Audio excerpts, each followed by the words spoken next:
me, but this is my first day. I mean, it's exciting, right? I can't stop looking at it. No, it's beautiful. Yeah.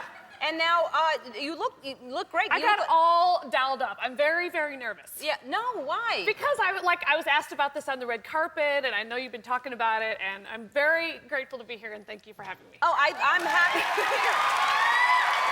I'm happy to be here, seriously. Well, they told me that you like the Dealish show, and I'm very flattered by that. So. I do. You know, and initially, I got to tell you, I didn't watch it initially because I thought it's going to be mean-spirited, and I usually, yes. And I started watching it because I thought, you know what, I really want to, I can't be like that, because if I'm not open enough to experience it to know what I'm talking about, I can't judge that. Trash so I watched it. Right. Not that I would have trashed it, because I try not to. But I watched it, and I really loved it. And here's what I found.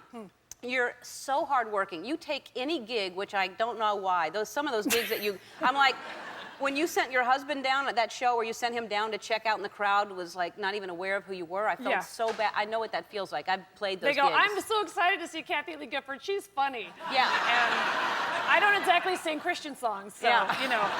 Oh, man. I thought, I don't know how you do that. You know why? Because I just never turned work down. You know, my parents are Depression-era parents, and so they have that whole ethic that they instilled in me, and I always think, my mom lives with me now, and she was telling me that I could lose it all tomorrow, and I'm going to have to live in my car and eat dog food. Oh. So what's my next gig? That's nice.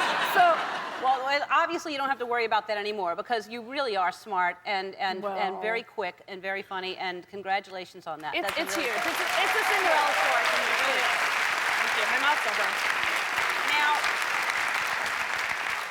And then, you know, you went over to perform for the troops, which I thought was amazing. I mean, you should go. They would love you there. And it's like a once-in-a-lifetime experience. I went to Afghanistan in 2002 and Iraq last year.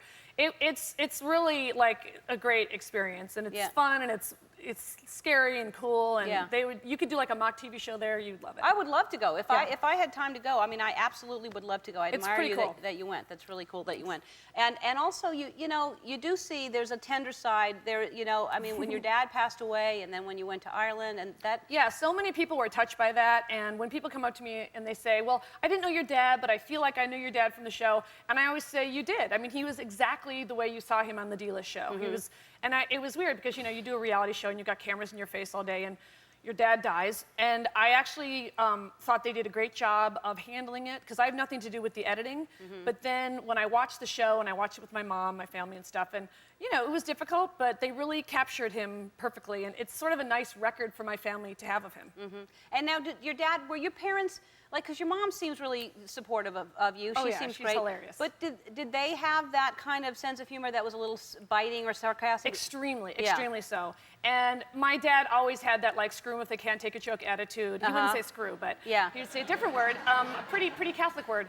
And so, and my dad was just extremely bright and quick and sardonic, and I grew up loving that. And I remember being a little kid, like at the dinner table, and when Dad or Mom would say outrageous things, I remember thinking that was just like the greatest thing, and I felt like it was at the grown-ups table. And so you know, that was the house I grew up in, and I always thought that was fun. Yeah, and I grew up in the opposite, where I couldn't say anything, and if it was slightly at all mean, it's like, you know, oh no, you know, so. We wanted to be your family, we just couldn't, we weren't blonde enough. I wanted to live in your family, actually. It was very noisy, very noisy and judgmental. And so do you look at this as, I mean, do you ever think, oh, I've crossed the line? Have you ever looked back at something you've said? All the time, of course, constantly. Yeah. Stuff is constantly flying out of my mouth that I regret. And you know, when you do a reality show, you know, I mean, constantly, you know, and so I watch the show, and like I said, I don't edit it, but they send me a rough cut, and they'll send me one that's like 5 minutes long. So sometimes I get to say, maybe take this out, but I really don't, because I don't think that's what a reality show should be. And I know I look like a total half the time, but I think sometimes those are the funny moments, and I just leave them in. And I pay the price, believe me, you know. Well, I think because you really have no edit system. Like, you really just say exactly the first thing that comes to your mind. And so, which is great, because you're really quick, and I'm really impressed by what you think of right away. But then sometimes, like, oh, man. It's cringy. I know. Yeah. Sometimes it's cringy. I cringe myself, believe me. I watch the show, and I'm like, oh, who is she? Oh, it's me. Yeah. And now, take that back. And did you watch the VMAs, and do you have opinions on that? Of course I do. All right, go ahead. I mean, I was glued. I watched it 3 times. I take notes. I mean, I'm sick with this stuff. I think Brittany did not work hard enough with her dance coach. her dance coach, Vicodin. No, come on. I mean, first of all, it started with that close-up of those oily extensions in her hair. Yeah. And I thought, shampoo your hair, and that's the kind of friend I would be. I wouldn't be holding her hair when she's puking. I would be shampooing it at the same time. Right. Because I care. It's a good friend. It's a good friend. Yeah. And yeah, I thought the sparkly bathing suit was not as flattering, although she has a great figure. You know, we're acting like she doesn't, but she has a great figure. She does. And I thought it was bad that she laughed at herself not being able to remember the lyrics to her own song at one point. Yeah. She was like, I don't even know this song. Anybody? Yeah. I don't know. I haven't heard it. I've only heard it like once. Right. I think it was like a 20-minute rehearsal, and bye, y'all, and then happy diddy, you know, so Yeah. I don't know what went down. Yeah. I thought it was a train wreck, and then they kept saying, this is MTV, the hottest party you want to be at, and I thought, that's like the party where I'd be with my friends saying, can we go get a grilled cheese? This party sucks. Yeah. I'm sweaty, I don't know who that is, it's noisy. So I miss the old VMAs when it was a big shiny stage and Mariah and Whitney had the same dress. Oh, before the crack.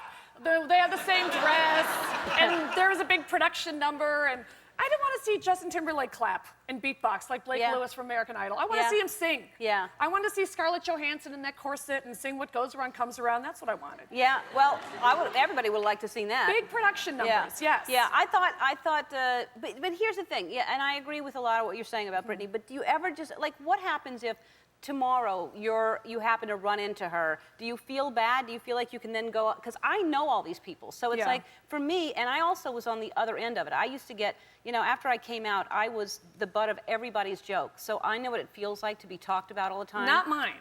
Not mine. And that's really, you know, people always say, do you have lines? Do you have lines? Yeah, I don't make fun of people that have a sense of humor about themselves. I don't make fun of people, you know, really honestly what I do is I make fun of people that created a situation. And I feel like I don't say about Star Jones, she's fat. Good night, everybody. I say, I worked with her and my experience was she was a That's my experience with her. We all know it. Don't act like I'm the first one to say that. But anyway, that's my experience with her. It's, you know, but no, I would never gun for some. But also, like, if you were, like, you know, puking somewhere in nightclubs and you're getting out of the car without the panties, that's a different story. Because it's something you're controlling and it's fun. But, you know, honestly, I really make fun of people's behavior more than I make fun of the way they look or something like that. And believe me, I've been in that person too. I've had the nasty pictures and the worst dress and all that too. Yeah, no, and it hurts. I'm just saying, if you ran into Britney tomorrow, what would... Where am I going to run into Britney? All right, Britney, come here. She's here, surprise. No, but here's what I want to do, because I love to play games, and you know that. I am going to hold up some pictures of people that are maybe not, actually they're probably people you've made fun of. And you're going to be forced to say something nice about every single person that I hold up. You'll do it. That is so mean to do to me. We'll be right back. We're back with the very funny Kathy Griffin, and this is a huge deal. Not only did you just win an Emmy, but you're going to perform at Madison Square Garden Theater January 26th, my birthday. Happy birthday to you. I know. And tickets go on sale on Monday, so get your tickets Monday, and I can't wait. Obviously, it's a thrill to be able to perform there. That's huge. It's huge. Thing, yeah. It's huge, yeah. Because, you know, you look forward to, after playing the thing we were just talking about, where people think you're Kathy Lee Gifford, to a theater where they're buying tickets to come see you. And and Madison Square Garden's so iconic, and you know, it's cool. It's huge. Congratulations. All right, what I'm going to do is I'm going to hold up some cards, and you are going to tell me something nice. I'm not even looking. I have to say a nice thing about every picture? Yep. Okay, you ready? All right. Okay. Junkie. No, what I mean, adorable. Adorable. Adorable. All right, that's good. That's not even fair. Seriously. This is not a fair fight. You mean the gift?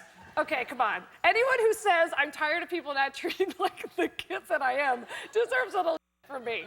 Come on. All right. You know what? I will say, I've seen her in person. She looks amazing in person. She has an amazing figure. Very, very pretty girl. Okay. Good. You've done it. Right? All right. Now, again, that's a strange looking picture. Can I make a joke about the husband at least? All right. I'm sorry. All right. I'm sorry.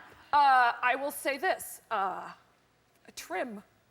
She's extremely, you know, she's extremely trim. You know, from diet and Pilates. All right. No, she admitted that she had surgery. Okay. You got the children of the corn? All right. I will say, I met one of them. I can't tell you which one. I'm not even kidding, because they're twins. But I met one of them, and she was very sweet. So whichever one is Mary Kate was very, very nice. All right, good. I met her, very sweet girl. All right. And one more.